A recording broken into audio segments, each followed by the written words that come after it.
Doctor साहब, जैसे airport Talwandi Rana के लोग हैं, लोग कहते हैं कि जहाज यहाँ से उड़े ना उड़े, लेकिन हमें रोड चाहिए। कुछ रोड बन गया, कुछ बचा नहीं। अभी जैसे हाईवे में टच हुआ, कुछ टुकड़ा रह गया, उस साइड भी टुकड़ा रहा हुआ है। रोड बनकर तैयार हो गई, आप कहो तो चलो मैं आपको दिखा देता। दो ज्वाइंट रह रहे हैं, जैसे नहीं हाईवे में जो टच होना है वो अभी बना नहीं है पूरा से और एमजी रिजोर्ट तक की पूरी रोड बाउंड्री के बाहर बन चुकी है। आप सब में थोड़ा मोदी जी और बीजेपी तो सिनोनिमस है, इसमें क्या फर्क पड़ गया? मोदी जी और बीजेपी, इनमें अंतर क्या है ये बताइए? मोदी जी और बीजेपी में, कमल गुप्ता और बीजेपी में क्या अंतर है? डॉक्टर सतीश जी में और बीजेपी में क्या फर्क है? हमारे जीवन में बीजेपी है। सबसे वर्ल्ड का सबसे बड़ा फूड है, समय लगता है उसमें टेंडर करने में, कई बार छोटे मोटे काम में भी लेट हो जाते हैं। मैं समझता हूँ इसमें इतना इशू नहीं था जैसे आज जो है वो तो चुनाव का है। प्रधानमंत्री भाजपा आप सबका स्वागत करते हुए मैं डॉक्टर सतीश पूनिया जी को आमंत्रित करता हूं, वो आप सब साथियों से चर्चा करें। सर बिना माइक ठीक है। हिसार के सभी प्रेस जगत के सभी मित्रों को भारतीय जनता पार्टी की इस पत्रकार वार्ता में उनका अभिनंदन और स्वागत है। आप सबके संज्ञान में ही है, दुनिया के सबसे बड़े लोकतंत्र का महाकुंभ जो 19 अप्रैल से प्रारंभ होगा और 1 जून तक चलेगा। विश्व में भारत की कीर्ति और ख्याति इसलिए है कि अनेक उतार चढ़ाव के बाद, विषमताओं के बाद हमने भारत के लोकतंत्र को अक्षुण्ण रखा है और समय समय पर भारत की जनता ने अनेक परिपक्व फैसले किए हैं। एक बार फिर से देश के आम चुनाव होने जा रहे हैं। 2014 में एक बड़ा बदलाव आया, लेकिन उसकी पृष्ठभूमि में 1952 से जब चुनाव शुरू हुए और बहुत बरसों बरस तक एक मिथक था देश में, एक धारणा थी कि इस देश पर कोई पार्टी राज कर सकती है तो कांग्रेस पार्टी कर सकती है। कांग्रेस में भी एक धारणा थी कि यहाँ केवल एक खानदान राज कर सकता है जिसका नाम नेहरू गांधी खानदान है। और उस समय एक छोटे से दल की शुरुआत होती है। नेहरू जी के मंत्रिमंडल से ही निकले डॉक्टर श्यामा प्रसाद मुखर्जी विपक्ष का दिया जलाते हैं, जनसंघ का दीपक जलाते हैं और केवल 3 सीटें होती हैं और 3% मत मिलते हैं। 1967 में एक बदलाव की शुरुआत होती है राजनीतिक तौर पर, उस मिथक को तोड़ने की, जब संयुक्त सरकारें बनती हैं, सभी सरकारें बनती हैं और जनसंघ उसमें मुख्य घटक बनता है। नई पीढ़ी को तो ध्यान नहीं है, लेकिन कुछ मध्यम पीढ़ी के लोगों को अच्छे तरीके से पता है कि देश में अनेक वर्षों पर अनेक तरीके के आंदोलन चले, गोवा मुक्ति से लेकर गो हत्या के विरुद्ध। लेकिन 1975 में देश के लोकतंत्र पर एक किस्म का हमला हुआ। 25 जून 1975 को हिंदुस्तान की मध्यम पीढ़ी का, आज जो लगभग 80-90 वर्ष के लोग हैं वो तो भूल नहीं सकते, भारत के लोकतंत्र पे हमले जैसा काम हुआ और देश में प्रेस से लेके तमाम बातों की सेंसरशिप लागू हुई। उसका जो प्रतिफल हुआ ये हुआ कि देश में एक बड़ी राजनीतिक क्रांति हुई और 77 में जनता पार्टी के रूप में जो कई दलों का गठबंधन था उसको बड़ा मैंडेट मिला। कालांतर में उस गठबंधन में बिखराव हुआ, एक बार फिर से कांग्रेस पार्टी का आगमन हुआ। पूरे कालखंड में यदि देखा जाए तो लगभग 55 वर्ष तक एक दल को एक छत्र राज करने का अवसर मिला, प्रदेशों में भी और देश में। 90 के दशक में फिर एक क्रांति हुई जिसको श्री राम जन्मभूमि का नाम दिया गया। श्री राम जन्मभूमि के उस आंदोलन से देश में धार्मिक, सामाजिक और राजनीतिक चेतना का जागरण हुआ और देश ने उसके बाद जो चुनाव हुए तो गठबंधन की सरकार के तौर पर वाजपेयी जी ने एक सफल गठबंधन की सरकार को चलाया। लेकिन आपातकाल के संघर्ष, श्री राम जन्मभूमि के आंदोलन के बाद देश में विशुद्ध रूप से कोई राजनीतिक क्रांति थी 2014 में। कांग्रेस की अराजकता और भ्रष्टाचार के खिलाफ ये वो समय था जब 2G से लेके स्पेक्ट्रम से लेके कोयले से लेके तमाम घोटालों का जिक्र होता था, कॉमनवेल्थ से लेके। भारत की जनता ने भ्रष्टाचार के खिलाफ देश में कांग्रेस पार्टी को नक्शे से उतार दिया और प्रधानमंत्री के तौर पर मोदी जी का आगमन हुआ। लोगों ने कहा कि 2014 का जो वोट था वो एंटी इनकम्बेंसी थी, कांग्रेस के खिलाफ विरोध का वोट था, आक्रोश का वोट था। लेकिन 2014 के बाद 19 में फिर आम चुनाव आए। वो आम चुनाव पिछले से ज़्यादा मैंडेट लेकर आए, तो लोगों ने कहा ये भरोसे का वोट था। मैं पिछले 10 वर्षों की राजनीतिक तौर पर, विश्लेषक के तौर पर, एक सामान्य व्यक्ति के तौर पर, एक कार्यकर्ता के तौर पर यदि उसका विश्लेषण करता हूँ तो 10 वर्षों में देश में जो बदलाव आया वो केवल देश ने नहीं, दुनिया ने भी देखा। देश में 107 करोड़ खाते हैं, लेकिन देश में 50 करोड़ खाते 2014 में मोदी जी के आगमन के बाद हुए। इस देश में किसी देश का प्रधानमंत्री, जिसके बारे में दुनिया में ये उपहास उड़ाया जाता था कि दुनिया के सबसे बड़े लोकतंत्र का प्रधानमंत्री आज भी ये कहता है कि शौचालय बनाइए, तो एक तरीके का उपहास होता था अंतर्राष्ट्रीय मंचों पर। लेकिन प्रधानमंत्री जी ने उसकी परवाह किए बगैर एक अलग जगाई और 10 करोड़ शौचालय हुए, जिससे भारत की नारी शक्ति को एक तरीके की सुरक्षा, सम्मान, स्वाभिमान और आरोग्य की प्राप्ति हुई। ये छोटे छोटे बदलाव थे। उज्ज्वला से घरों में जिस तरीके से धुएं से मुक्ति मिली माताओं बहनों को, ये हरियाणा ही है जहां प्रधानमंत्री जी ने ऐलान किया कि बेटी बचाओ और बेटी पढ़ाओ, और उसी का परिणाम था कि जो स्त्री और पुरुष का जो भेद था रेशो का, वो लगभग बराबरी से भी थोड़ा आगे आया। कुल मिलाकर वो देश में जो बदलाव की शुरुआत हुई इन 10 वर्षों में, छोटे छोटे से बड़ा बदलाव आया। आज प्रधानमंत्री किसान सम्मान निधि ये दुनिया की डायरेक्ट बेनिफिट ट्रांसफर स्कीम है, सबसे बड़ी। 12 करोड़ किसानों को यदि 2 लाख करोड़ रुपए सीधे ट्रांसफर होते हैं पारदर्शी तरीके से। इस तरीके से देश में कोई समय था जब लोग इंदिरा आवास का नाम लेते थे। न जमीन पे था, न आकाश पे था, न खिड़की थी, न दरवाजे थे, कहीं हवा में भी अस्तित्व नहीं होता था। आज 4 करोड़ लोगों को यदि आवास मिलता है तो प्रधानमंत्री आवास योजना के जरिए हासिल हुआ। मैं पिछले दिनों हरियाणा समेत राजस्थान के कई हिस्सों में गया तो मैं पूछता था कि आपको किसानों के बीच में जो सबसे ज़्यादा सहूलियत का काम हुआ, जिससे आपको फायदा हुआ, कौन सी योजना है? लोग हाथ खड़े करते हैं, बोलते हैं कि किसान क्रेडिट कार्ड ने हमारा जीवन बदला है। इसने दिया कि भारतीय जनता पार्टी ने और वाजपेयी जी ने दिया। आज करोड़ों किसानों को उस क्रेडिट कार्ड के जरिए उनके आर्थिक ताकत का काम उनमें हुआ। कोई वक्त था जब गांव में सड़कों की डिमांड होती थी पर उस पर कोई संज्ञान नहीं होता। कांग्रेस चुनाव दर चुनाव जीतती चली जाती थी, आश्वासनों के भरे सब चीजें रहती थी। लेकिन इस देश में वाजपेयी जी को फिर से याद किया जाता है कि प्रधानमंत्री ग्राम सड़क योजना ने गांव के किसान का, आम आदमी का जीवन बदला और गांव से शहरों को जोड़ा। आज देश में 60 लाख किलोमीटर प्रधानमंत्री ग्राम सड़क योजना के जरिए जुड़े हैं। एक बड़ा बदलाव देश में आया जो निरंतर मोदी सरकार में उसी गति से चलता रहा। हाईवेज हम सब जगह देखते हैं, रेलवे का विस्तार देखा। एक सामान्य हवाई चप्पल का व्यक्ति उड़ान के जरिए हवाई यात्रा करके सुरक्षित पहुंचता है। देश में बहुत सारी चीज़ें हुई। आयुष्मान के जरिए 50 करोड़ लोगों को यदि हेल्थ इंश्योरेंस मिलता है तो ये भी दुनिया की सबसे बड़ी हेल्थ इंश्योरेंस स्कीम है।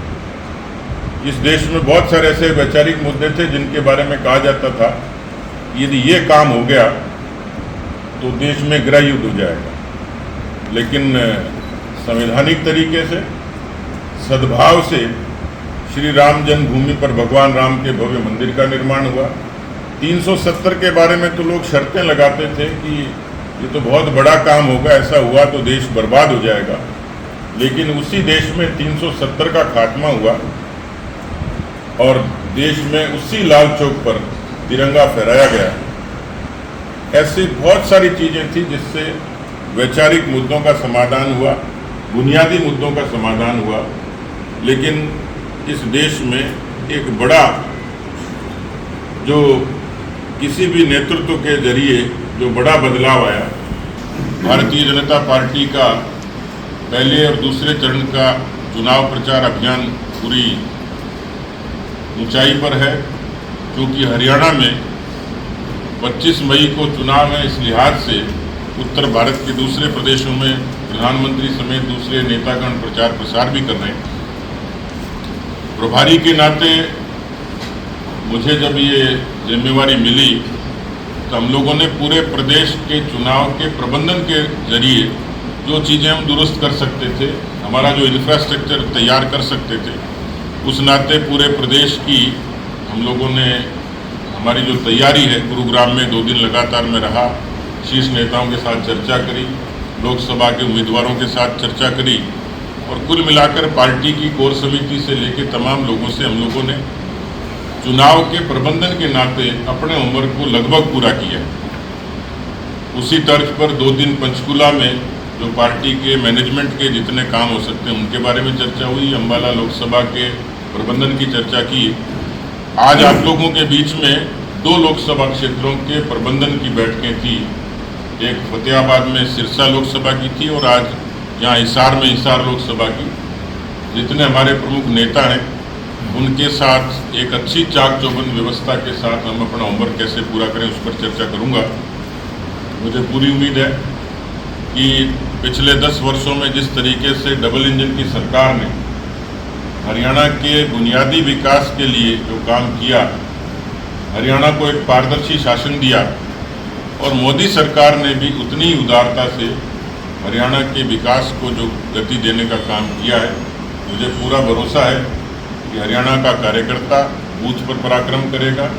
हरियाणा की जनता मोदी सरकार और भारतीय जनता पार्टी की हरियाणा सरकार की उपलब्धियों पर वोट करेगी और निश्चित रूप से 10 के 10 लोकसभा सीटों पर भारतीय जनता पार्टी जीत का वर्ण करेगी। मैं इतना ही निवेदन आप लोगों को करना चाह रहा था। आपके अपने कुछ सवाल होंगे, उनका मैं स्वागत करूंगा। डॉक्टर कमल गुप्ता जी को, राणा साहब को कुछ कहना हो तो आपके बीच में अपनी बात करेंगे। धन्यवाद। लेते थे अधिकारियों का कहना है कि सिलेंडर के रेट बढ़ने से जितने सिलेंडर दिए गए हैं उनका 1/4 सिलेंडर करवाया जा रहा है। रिफिल? हाँ जी, रिफिल। देखिए, रिफिल के कई कारण होते हैं, लेकिन मुझे लगता है कि सबसे बड़ी जंग जो थी, जो कि उन परिस्थितियों से थी जिस सेंटीमेंट के साथ उज्ज्वला को लागू किया गया था। बहुत दूर दराज के आदिवासी से लेकर ग्रामीण क्षेत्रों में जो महिलाएं लकड़ी से संघर्ष करती थी, मैं खुद उसका साक्षी हूँ कि शहर में जब पहली बार गया तो मुझे मेंबर पार्लियामेंट से पर्ची लेने के लिए कई दिन चक्कर कटाने पड़े। आज गांव की चौपाल पर आवाज़ लगती है कि गैस का सिलेंडर ले लीजिए। मुझे लगता है कि पहली बात उन महिलाओं को धुएं से मुक्ति देना एक बड़ा उद्देश्य था, लेकिन उसके मुकाबले रिफिल के कारण अलग हो सकते हैं, पर एक सहूलियत पूरे देश के 10 करोड़ महिलाओं को मिलना, मैं ये समझता हूँ कि एक बड़ा बदलाव था। रेट बढ़ना कारण नहीं हो सकता? मैं नहीं मानता, क्योंकि जो परिस्थितियाँ हैं, आज में आप किसी गांव में जाएंगे, ब्याह शादी में जाएंगे, छोटी जगह भी जाएंगे, क्योंकि कई बार गांव में जाते हैं किसी घर में और 5 मिनट में चाय बन के आ जाती है। घर चाहे टूटा फूटा होगा, इतनी जल्दी लकड़ी में नहीं बनती, पता लगता है वो गैस के सिलेंडर को एक्सेस करते हैं।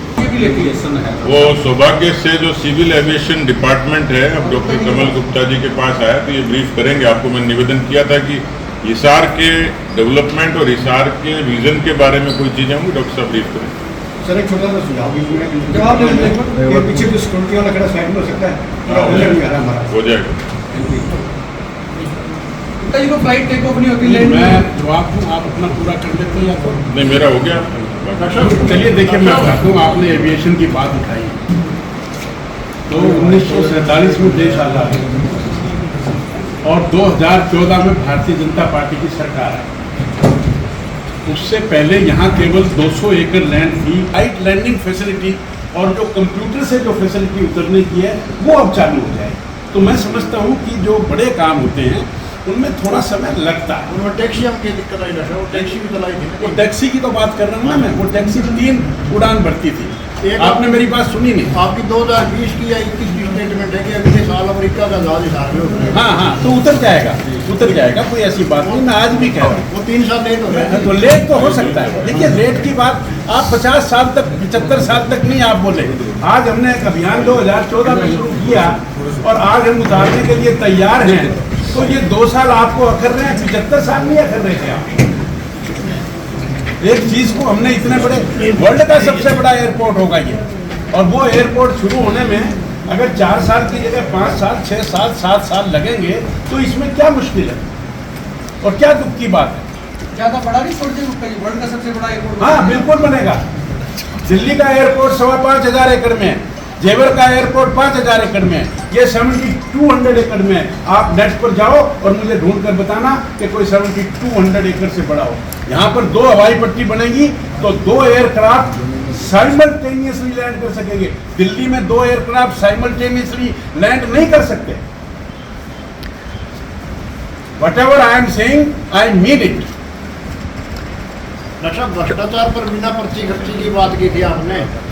विजय सिंह दैया IAS को पकड़ने में 1.5 महीना लगा था। विजिलेंस को नोटिस भी जारी हुए थे जो भी है, और 10 दिन में जमानत होगी। और सरकार ने रोहतक की इतनी बड़ी जिम्मेवारी दी थी। 1 करोड़ जिसके पास नकदी सूटकेस में पकड़े गए थे उसको आपने दोबारा अधिकार में आ जाए, वो बहाल हो गया। देखिए कोई चीज इंक्वायरी होती है, बहाल में क्या रिपोर्ट आई क्या नहीं आई। हमने जितने हमारे टाइम में ये जो आप कहोगे कि स्कूल में बच्चे हुए पकड़े गए, हमने पकड़े हैं उनको, हमने लोगों को सजा दी है। पहले जो घोटाले होते थे तो पकड़े ही नहीं जाते थे। 2G 3G 4G 5G, हवा में भी पानी में भी, चारे का भी, सब घोटाले जो होते थे आज कहाँ सुनने को आपको मिलते हैं। आज अगर आपको कोई घोटाला सुनने को मिलता है तो उस पर तुरंत कार्रवाई होती है। आज हमारे पब्लिक सर्विस कमीशन का और शॉर्ट सर्विस कमीशन में कोई बात हुई थी तो तुरंत हमने उस पर एक्शन लिया। पिछली सरकारें एक्शन कहाँ लेती थी। डॉक्टर साहब अभी आप कह रहे थे कि जो एयरपोर्ट है वो बहुत बड़ा बनेगा, दिल्ली से भी हवाई जहाज कब उड़ेंगे? हवाई जहाज उड़ जाएंगे 2-3 महीने। डेट है जाएगा कोई डेट एकदम नहीं दी जा सकती। डॉक्टर साहब जहाज जैसे कोई घर बनाते हैं छोटा सा, उसकी भी डेट नहीं दे पाते। हमने ये एक प्रोजेक्ट शुरू किया है, इसके बारे में आपको इतनी चिंता है, अच्छी बात है, लेकिन आप जाकर ग्राउंड में तो देखिए तो 10,000 फुट की पट्टी ऐसे ही नहीं बनी, उसकी 4 दीवारी ऐसे ही नहीं बनी। यहाँ पर सिमुलेटर भी आएंगे, यहाँ पर फायर का जो 6-7 करोड़ की गाड़ी है वो भी आकर खड़ी हुई है। डॉक्टर साहब आपके पिछले जो एविएशन मंत्री थे आपके सरकार के से होगी, वो तो 2 साल से यही कह रहे थे कि जहाज उड़ेगी। अब उन्होंने अप्रैल की डेट दी थी, अब उसका क्या स्टेट? नहीं अप्रैल की नहीं, मैं भी आपको टेंटेटिव डेट देता हूँ। जून से जुलाई अगस्त में उड़ने की संभावना है, लेकिन मैं 100% नहीं कह सकता। मान लो अगर हमारी बात थोड़ी डिले भी हो जाती है, अप्रैल में नहीं उड़ेगा तो सितंबर में उड़ जाएगा। मैं कहता हूँ 2024 में नहीं उड़ा तो 2025 में उड़ जाएगा। तो 25 का 30 भी हो सकता है डॉक्टर। ये तो आपकी सोच है डॉक्टर साहब। जैसे सोच कुछ जमीनों का खेल हो रहा है, एयरपोर्ट को बांधना है, जमीनें खरीदी जा रही, बेची जा रही। नहीं कोई करता होगा, हमें तो पता नहीं। डॉक्टर साहब जैसे एयरपोर्ट तलवंडी राना के लोग हैं, लोग कहते हैं कि जहाज यहाँ से उड़े ना उड़े, लेकिन हमें रोड चाहिए। कुछ रोड बन गया, कुछ बचा नहीं। अभी जैसे हाईवे में टच हुआ, कुछ टुकड़ा रह गया, उस साइड भी टुकड़ा रहा हुआ है। रोड बनकर तैयार हो गई, आप कहो तो चलो मैं आपको दिखा देता। 2 ज्वाइंट रह रहे हैं, जैसे नहीं हाईवे में जो टच होना है वो अभी बनानी है पूरा से और MG रिजोर्ट तक की पूरी रोड बाउंड्री के बाहर बन चुकी है। आप कहो तो चलो मैं आपको दिखा। सर बन गई है, लेकिन जोड़ना जो जहाँ पे ज्वाइंट है ना वो नहीं है अभी कंप्लीट। नहीं, कोई टुकड़ा नहीं रह रहा। मैं रिपीट कर रहा हूँ, आपको दावे के साथ कह रहा हूँ कि तलवंडी राना MG रोड से कनेक्ट हो चुका है। इसका मतलब और कोई टुकड़ा नहीं बनेगा सर, जो बन चुका है वही बनेगा। अब आप जो बात को डेविएट क्यों कर रहे हो? मैं आपकी बात का जवाब दे रहा हूँ ना। मैं जो कनेक्शन है वो बन चुका है। अब आप एक एक्स्ट्रा कोई और मांग लो, तीसरी चीज और मांग लो, चौथी चीज और मांग लो, तो अलग बात है, उनके बारे में भी विचार करेंगे। लेकिन जो बेसिक रिक्वायरमेंट थी वो हम पूरी कर चुके हैं। अभी भी वो लोग वहाँ पर धरने पर बैठे हुए हैं, अभी भी वो लोग वहाँ रोज बैठते हैं। तो क्या आप लोगों ने उनसे जानने की कोशिश की है कि आपकी जो डिमांड थी वो तो हमने पूरी कर दी है, स्टिल वो धरना जारी क्यों है? नहीं, अब ये तो डेमोक्रेसी में हर आदमी को अपनी बात कहने का अधिकार है, उसको अपने डिमांड्स बढ़ाने का भी अधिकार है। डॉक्टर साहब, आपने घोटालों का जिक्र किया, इलेक्ट्रॉल बोर्ड ताज़ा घोटाला है, अभी भी सामने है, सुप्रीम कोर्ट के आदेशों पर आया, दबाया गया, उसको काफ़ी SBI ने भी कोशिश की हमें आंकड़े ना देने को। नहीं, ऐसे नहीं, कोई भी किसी भी चीज़ को हम दबाते नहीं हैं, ये हमारा रिकॉर्ड है। और हमने इतने सारे पोर्टल बनाए हैं, वो घोटालों को कम करने के लिए बनाए हैं। सभी साथियों का बहुत बहुत धन्यवाद।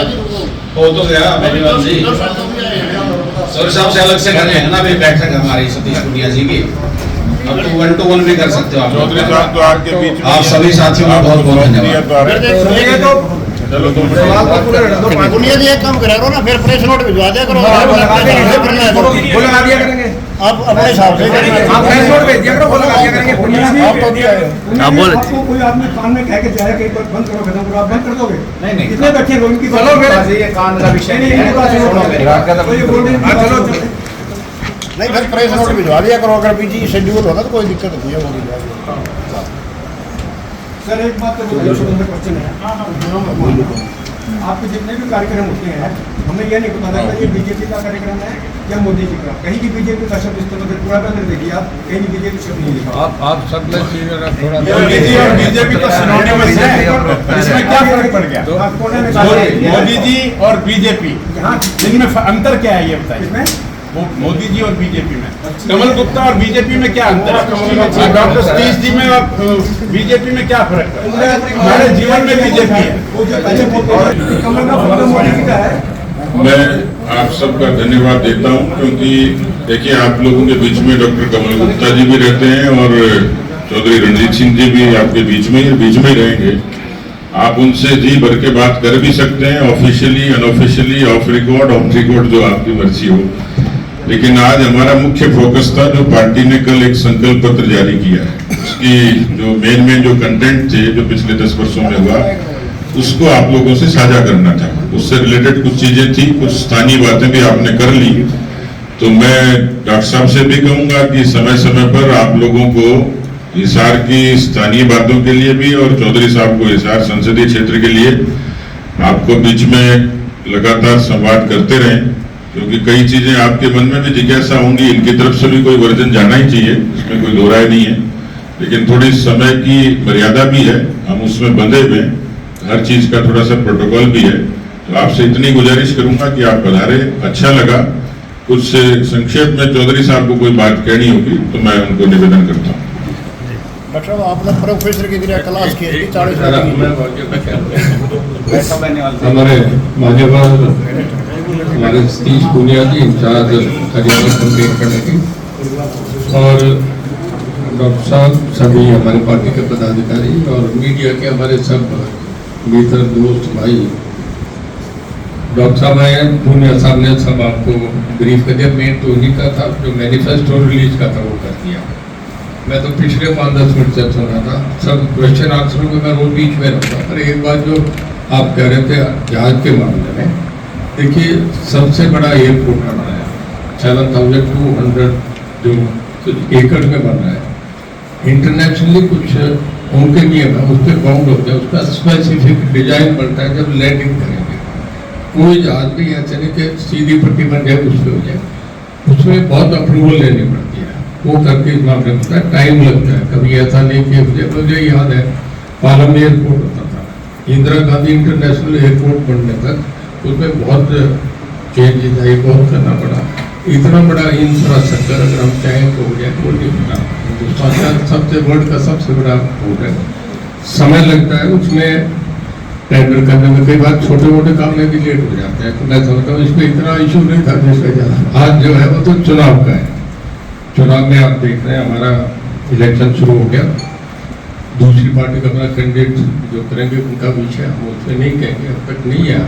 पर हमारी पार्टी ने चुनाव शुरू होने के बाद, जैसा चुनाव कैंपेन शुरू होकर पोलिंग के बीच में होता है, 50% तक कवर कर दिया। हर 5 शूटिंग में 9 सेगमेंट है, हमने अब तक 7 में सभाएं करी है।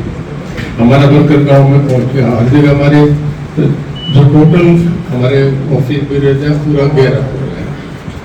आपने आप सभाएं, आपका बहुत धन्यवाद।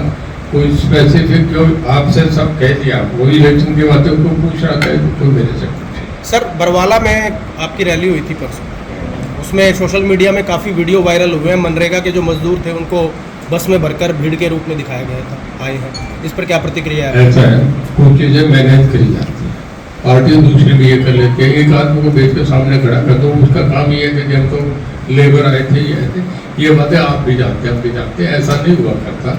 जब जो सभा होती है उसमें इतनी देर सुनते हैं, लेबर होती है तो एक बार हाजिरी लगा के आधी लेबर तो वापस चली जाएगी पैसा लेके, ये बेकार की बात है, आप भी जानते हैं।